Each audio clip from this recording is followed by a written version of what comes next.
Hey guys, I'm Michael. I'm from TravelCostaRicaNow.com. Guys, this is going to be interesting. But before we start talking to John, I want to preface something so the people that may not know Costa Rica as well are going to know it a little better. We are in La Fortuna, probably arguably one of the biggest tourist towns in Costa Rica. Now, we've got to keep in mind, Costa Rica is kind of a Catholic country, a little traditional, you know, in their thinking and that kind of thing. So when we start talking to John, you're going to see why that could play a little part in it. Anyway, John, thanks for talking to us. Thank you, Michael. Anyway, this is John, and he's decided to open a sex/smoke shop in La Fortuna, and we're going to ask him all about it. Great. So, first question out of the box, how did you find yourself down in La Fortuna opening up this, which I got to say is impressive. Well, thank you This very isn't much. just again, you would normally see a shop like this in a little closet in the back of a store where you get herded in a dark room to look at things or whatever. So this is pretty impressive. This looks like this is a Macy's. Well, thank you.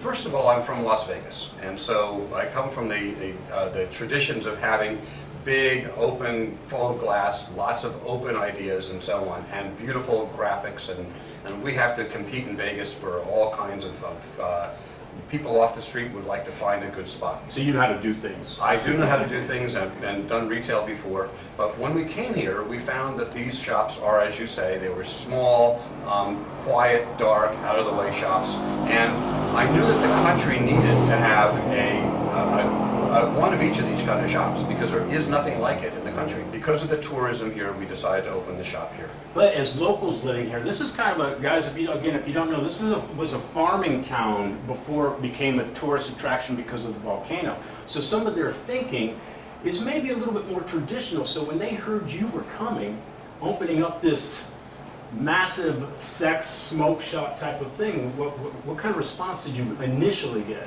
Well, we actually initially got a terrific response because people were going, oh my God, this is wonderful, we've been waiting for something like this. We did 15 focus groups around the country. The focus groups said that the small towns would be more conservative and San Jose and the beach towns would be more liberal. And that was correct. We find that there is some conservative thinking here. 90% were open to the concept of the smoke shop. No problem, no questions at all. 60% were immediately open to the idea of the love shack, which is, it's more than just sex. We have lots of clothing, jewelry, and so on here. But Very sexy, I might add. well, thank you. That's the whole idea. It's amour. The name of the store is Vapores for vapors, Vibes for vibrators, and Amour. All three are equal. Some people were worried about the sexual aspect of it, but there's no pornography here. There's nothing that's going to really shock anybody. These are standard vibrators, toys, and things like that for folks. And most people thought this was great. Now, I mean, just a gringo coming down here starting a business can be quite a lot of hoops to jump through. Did you feel in the back of your head that they were like making you jump through a little bit more hoops than they would a regular? Or were you getting treated right? You know what I mean? Because, I don't know if people, Costa Rica's got a lot of thinking of the States back in the 50s, just very traditional. I remember when I went in my first, sexy shop or whatever, I was like looking around to see if my neighbors were looking type of thing, so. Well, Michael, you asked two questions. One of which is, were we treated differently than other stores? Doing the business, getting it started, all Right. the red tape stuff. And if I compared this with the way things were done in the United States, and particularly Vegas, it was very difficult with lots and lots of hoops to jump through, lots of people to talk to, lots of individual little permits and so on. And so we were treated like any other business here. We had a long learning process and a lot of adjustment to try and meet the right people and make them happy. On the other hand, when compared to other stores that are already here, we were treated exactly the same. And so we weren't treated differently because we sold sexual stuff. We weren't treated differently because we sold pipes and smoking apparatus. We were treated very fairly and very nicely, and really, really enjoy the people around us. Now that we've learned what's going on, now that we've made good friends with our neighbors, the restaurants, the other stores, the tour companies and so on, we're very accepted.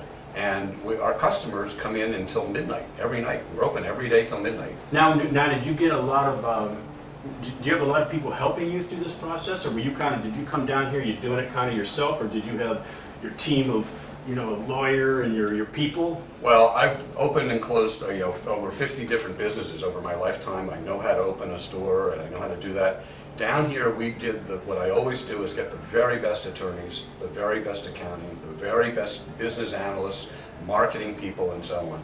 We did it right, used the best people. Which I'm sure you would recommend to other people that are starting a bigger type of business enterprise. For a mom and pop, you don't need that. For something that's going to become an empire in Central America, we wanted to do it right from the beginning.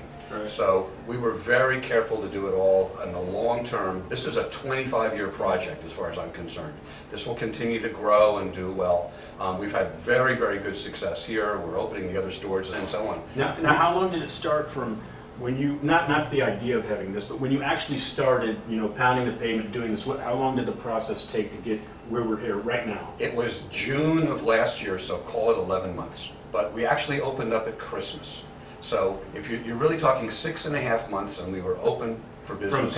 From starting the process, that's pretty good. Yeah, 6.5 months. Of course, I've done it before, but I have a great team. I hire only the very best people. They're all bilingual. They all speak wonderful English and Spanish, and many of them have had lots of good experience in the past. And I've been training people for my whole life, my whole career, so we're able to get a good team together, inside and outside. Okay, now once you got up in Fortuna, what have you seen from the locals? Not that they don't want it here, the questions before, but I mean, actually now it's here, and you know, are you getting the reservations about, oh my gosh, you know, like... Some. The answer is some. And the two part of that is, I'm assuming you get a little bit of that, so you probably already knew that could happen, and what you're doing to kind of make it an easier process for a local to come in here and feel fairly comfortable as you can coming into, you know, a shop. Like, I know how I felt. I just remember the first time I went in, you know, as a younger person. Well, the first thing people should know is that this is on a very, very visible part of the road with glass all around, and so it looks like a beautiful shop from the outside and inside. And so we decided, and it's always my policy, to be open and upright and let people see what we're selling and see it's really not that bad. And let people look in from the outside and wander in. Which to say again, guys, this is, in all of Costa Rica, you don't see that here. These kind of places are really in the back room. You don't even know they exist a lot of times. You could be in a record store or something and they have, you know, something like this in the back. So this is pretty, you know, putting it out there is and don't forget, this is not just a sex store. Half of the store is pipes and smoking and vaporizers, and those kinds of stores have always been out in the open. You know, sometimes the sex store is in the back of somebody's house, and that makes it feel sleazy. That makes it look like you don't want to be there at night, like it might be scary. Right. Our store is set up so a single woman at 11 o'clock at night can feel comfortable to come in. It's well lit. We have, our employees are very well trained. We've got cameras, alarm systems, and so on. It's very safe and very welcoming. But when people do come in, there are a class of folks who really don't want their neighbors to see them walking into a smoking store or a love shack. And therefore, we have a back door. We have a way that you can come in through the back steps and nobody sees you. And when you're inside, there are areas which are blocked off so that you can do your transaction without somebody watching. And they will walk out with a bag that will be an anonymous bag.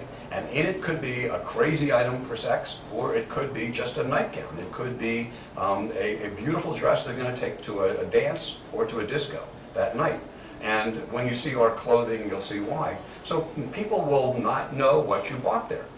And the word is out that if you come in here, it's not just someone who's going for a vibrator. It's somebody who's going to raise the standard of their adventures in life. Now you were talking, we were talking privately, like some other things you're doing in the community to also make them feel comfortable, like trying to set up maybe some educational types of things to, I mean, again, another piece of the pie to make folks comfortable. Correct.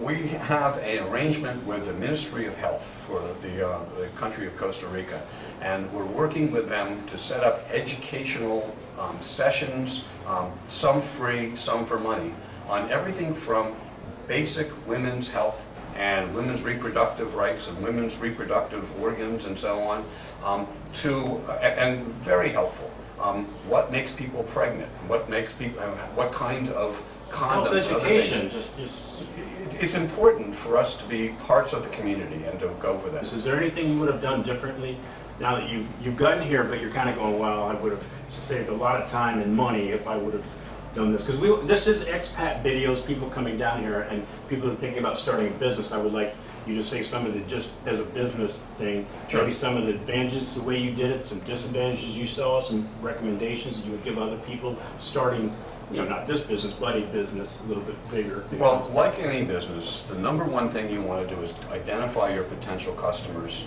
and the amount of money that they're willing to spend.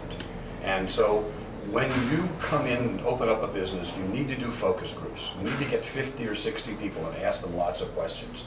You need to show them items and say, does this scare you or is this okay? Is the price too high? Would you be willing to buy this? How many would you buy? Do you have friends that would come in and do this? We did all that focus group stuff. We knew there was a market here. But what we didn't know was that the market here is going to be a little bit more conservative than we thought. We knew that the San Jose market was going to be liberal and have lots of money. We know that the playas have got liberal and lots of money and so on. There is no store in the country that has anything like the quality and choice and availability and price of what we have here. We're importing straight from Las Vegas, straight from Los Angeles, straight from Boston and New York. Any problems with importing? A little bit. Our first import had some things in it which the customs folks had never seen before, so they had lots of fun playing with them, and they had lots of fun tearing them apart. Those were very, very painful couple of months because I had our people trained and ready to go. We had nothing to sell because it was all being held up in customs. A good learning lesson. Now they know all of our products, they know our lubrication, they know our various other things that we sell.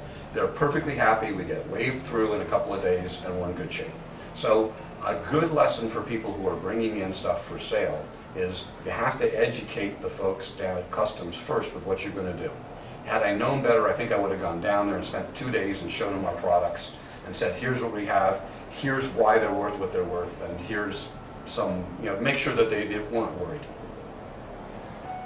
So any other advice for somebody? Sure. Because this, we're in another country. I don't know what you kind of compared a little bit from the United States, just for the fact that it takes a little longer here. Right. I mean, I think we would all kind of know that Tico time and the whole thing. But any other? I made the decision early on. I was only going to hire the very, very top of the line applicants for jobs who were going to be fluent in English, fluent in Spanish, and healthy and had experience. Were not 18-year-olds, and they had to have some experience working. And that's been my best decision of all. Also hire people from the local community, because the local community means that they can reach out, they know the local officials, they know where to buy things and so on. It's daunting to come in, and I did not speak a word of Spanish when I got here a year and a quarter ago. My Spanish has been my big failure, as I haven't learned fluent Spanish yet, and I'm working on it now. So you're pretty much recommending it to other people coming in should probably know a little. If I had to do over, I wish I'd had 3 years of conversational Spanish before I came in here. But I instead worked much more on the store. But luckily you had a building team my anyway. house. You had a team doing some of the things that you would, even if you knew conversational Spanish, you would still need that Sure. bilingual lawyer type guy or whatever. Yeah, and of course there's always Google Translate, and if you have your iPhone, it can get you out of a lot of fixes.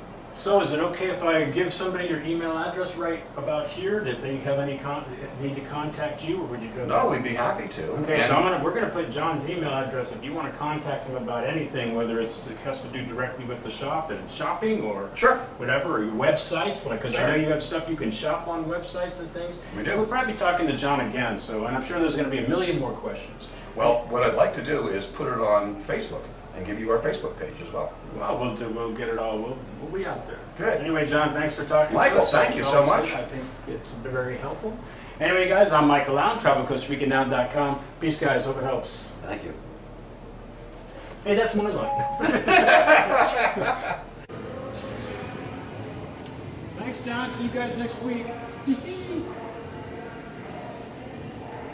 I scored.